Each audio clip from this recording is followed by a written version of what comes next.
This is the Mitsubishi Mirage G4 GLS, top of the line. So 5-seater siya, 1.2 engine, 3-cylinder. So tatlo lang yung piston niya. And it has a DOC engine, yes, Mivec or Mivec. So it has a 15-inch alloy wheels. Yan, 15 na Yokohama. So original pa to, from Casa. Ang alam ko is, ayan siya, 185 55 R15. So alloy wheels siya. All stock tong sasakyan. So this is a 2020 model. December 2020 na release to nung binili. So yan yung rear niya, which is drum brake. Ayan, drum brake yung rear, disc brake sa harap. So this is the top of the line ng Mitsubishi Mirage 2020. 2019-2020 model release to, kasi yung 21-22 iba na yung face. Meron na siyang facelift. Meron siyang parang design sa harap. So again, this is a 1.2 liter top of the line ng Mitsubishi Mirage. Yan. So walk around lang natin para makita nyo.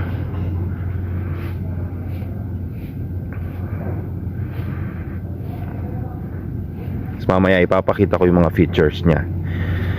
Isa sa magagandang features nito, which from car user na usually 90s yung mga ginagamit ko na sasakyan, napakalaking use nitong yung sa kanyang trunk pag nag-grocery ka, kasi na-open mo siya sa key. See? Na-open mo siya sa key. Ito yung trunk niya, so simple lang. Yan, wala naman kung ano nung laman sa loob or design or kung ano nung nakakabit. Meron siyang ilaw. Yan, napaka-useful niyan pag gabi. Meron din siyang push button. Pwede mong gamitin to as long as dala mo yung kanyang key.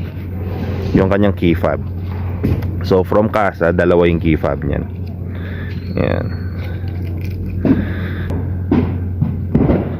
Sa taas, yung antena lang naman niya. So umulan. Kinarwash ko to pero umulan. Yan. Halogen bulb. Ayan, lahat yung walk around ilaw niya. Wala. Ayan yung kanyang LED bumper design.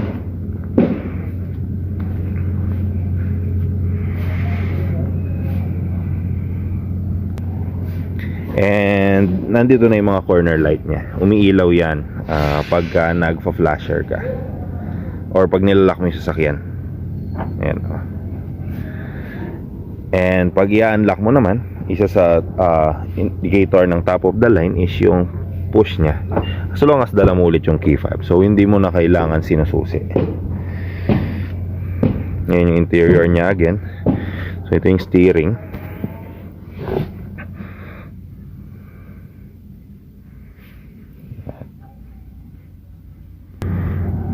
Ito yung kanyang engine, which is the 1.2 liter engine na napakatipid. Yan. So may ABS din pala to. Yan yung ABS system niya.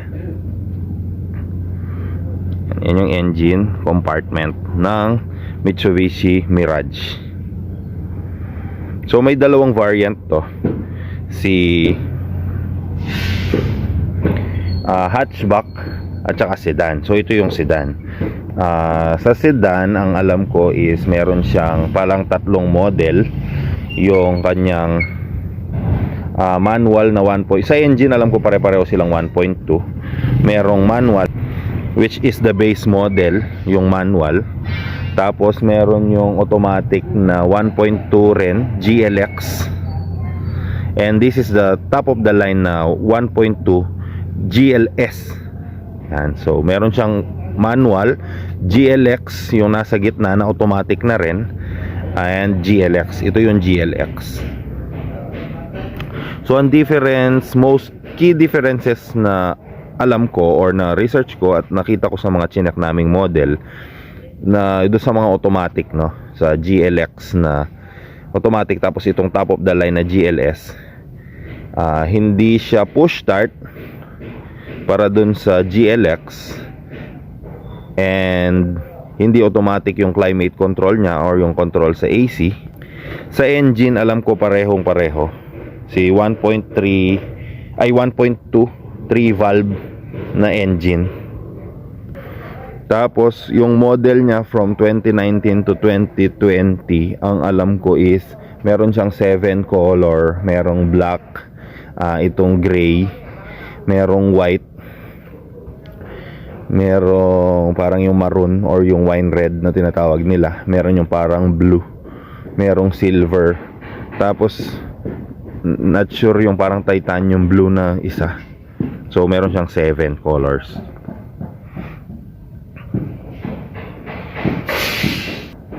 So brand new, this is 785, parang ganon, 700. Nasa ganon yung price range, 700 plus.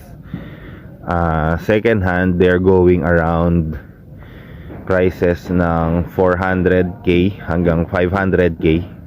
Depende sa mileage, usage, and dun sa, siyempre, yung freshness ng auto, yung gano'n siya ka-stock pa or gano'n pa kaganda yung quality ng paint niya, ng engine, ng interior. Yan. So again, this is a 5-seater, and of course, total na pag-usapan natin kanina na matipid nga siya sa gas. Compared sa mga ibang sasakyan na nagagamit ko, actually napakatipid niya. Ganito na lang, ganito siya katipid. I have a KTM Duke 390, which is a 400cc expressway legal. So both city riding and expressway, mas tipid ba to sa big bike? Duke 390 na KTM, which is a single cylinder. Hindi natin siya i-compare sa mga inline 4 kasi yun, inline 4 talaga magastos na. The Duke 390 supposedly is mas matipid kasi single cylinder siya. So this is compared sa other big bikes, no. Pero ito mas matipid pa si Mirage G4 kumpara dun sa big bike na 400cc lang. Pero minonitor ko yung kanyang kilometer per liter kasi usually yung gusto nalalaman ng mga nagre-review or chine-check ko bago nila bilhin. Nakukuha ko sa city riding is 10 km to 12 km per liter lang.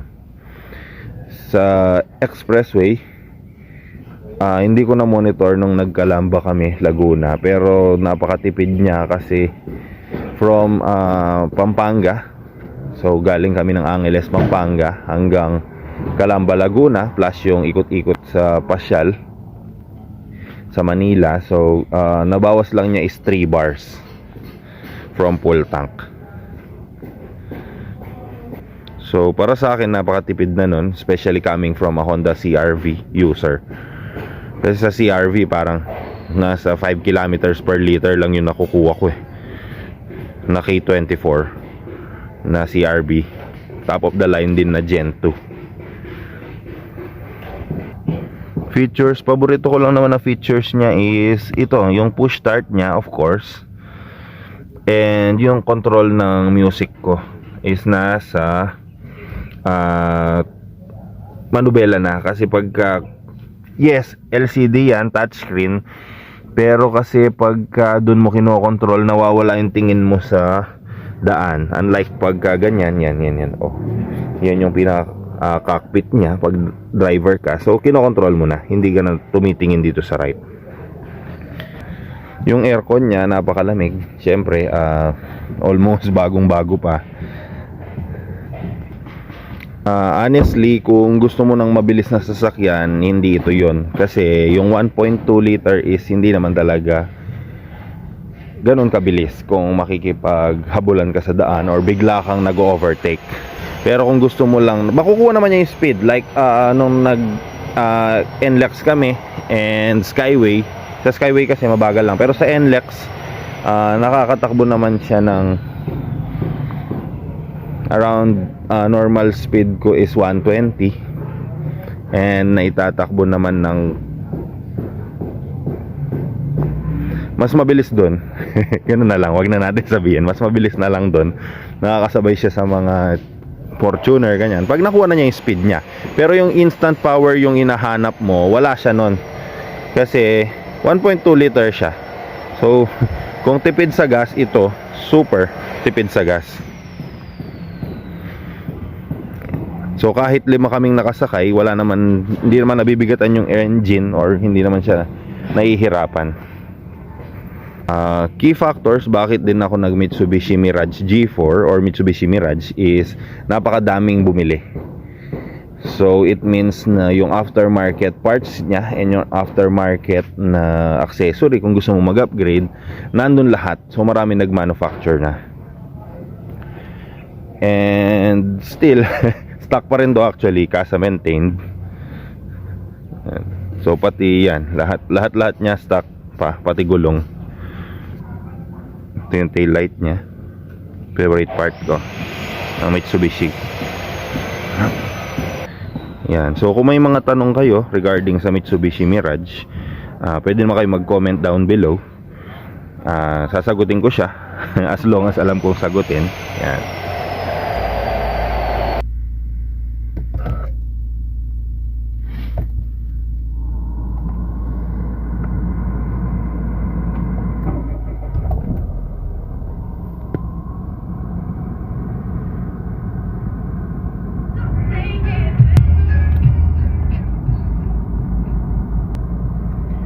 So pag sindi natin ng Mitsubishi Mirage G4,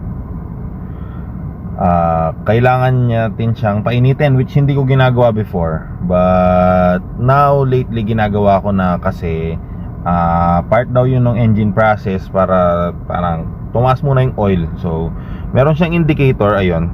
So kung bumili kayo ng Mirage G4 and bago kayo, katulad ko nung ako yung bumili, kala ko kung ano yun yung parang boat na may parang naglalayag.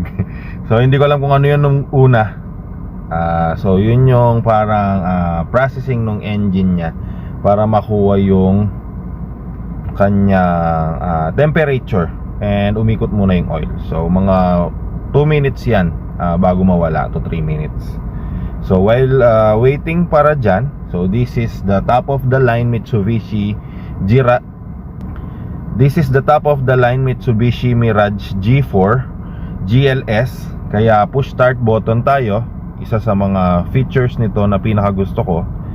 And then we have a 6.75 LCD display, TFT colored, full colored. Tapos nako-connect siya sa inyong Android phone. Hindi ko sure sa mga Apple.